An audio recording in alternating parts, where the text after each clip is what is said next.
10 ఏళ్లుగా retired ENC Muralidhar Rao BRS చెప్పినట్లే చేశారని విమర్శించారు డిప్యూటీ సీఎం భట్టి విక్రమార్క. మురళీధర్ రావుతో తమకు అనుకూలంగా బీఆర్ఎస్ మాట్లాడించుకున్నారని ఆరోపించారు భట్టి. మాజీ ENC Muralidhar Rao BRS agent అని మండిపడ్డారు. అందుకే రాష్ట్రానికి నష్టం చేసిన మురళీధర్ రావును తట్టాబుట్టా సర్ది పంపించారన్నారు భట్టి. సర్కారులో ఉన్న బీఆర్ఎస్ ఏజెంట్లను పంపించే ఏర్పాట్లు చేస్తున్నామని చెప్పారు డిప్యూటీ సీఎం.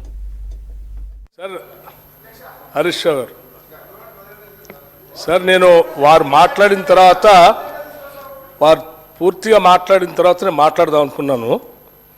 కానీ మధ్యలోనే వారు ఒక వీడియో తీసి చూపించేసి మాట్లాడుతూ ఉంటే తప్పదు ఈ విషయం రాష్ట్రానికి ప్రజలందరికీ తెలియాలని.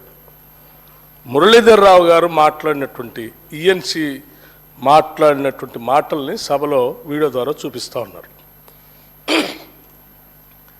మురళీధర్ రావు గారు అనేటువంటి ఈఎన్సీ టీఆర్ఎస్ పార్టీ రిటైర్ అయిన తర్వాత ఒక దశాబ్ద కాలం కొనసాగించుకొని మొత్తం వారికి ఎట్లా కావాలో అట్లా చేపించుకునేటువంటి ఒక వ్యక్తిగా ఆయన ఈఎన్సీగా రిటైర్ అయిన తర్వాత కూడా అట్లా పెట్టుకున్నారు. తెలంగాణలో కాంగ్రెస్ పార్టీ అధికారంలోకి వచ్చిన తర్వాత కూడా వారు కాంగ్రెస్ పార్టీ సంబంధించిన ప్రభుత్వ ఆదేశాల కంటే ఎక్కువగా టీఆర్ఎస్ పార్టీ వెనక నుంచి నడిపిస్తూ ఒక కాన్స్పిరసీ చేసి ఆయనతో అటువంటి మాటలు మాట్లాడించి తెలంగాణకి నష్టం జరిగేటట్టు చేసి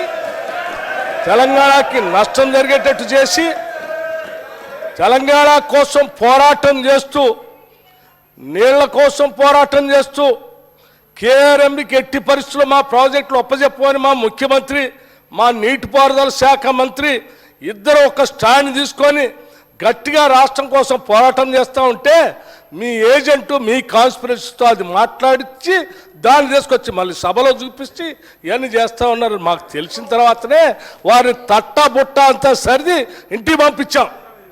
ఇది నేను తీసుకునే స్టాండ్. ఇంకా చాలామంది ఉన్నారు మీ ఏజెంట్లు.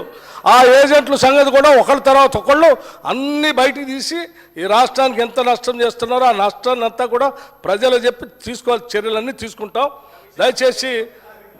దయచేసి హరీష్ రావు గారు సభను తప్పుదోవ పట్టించకండి, రాష్ట్రాన్ని తప్పుదోవ పట్టించకండి.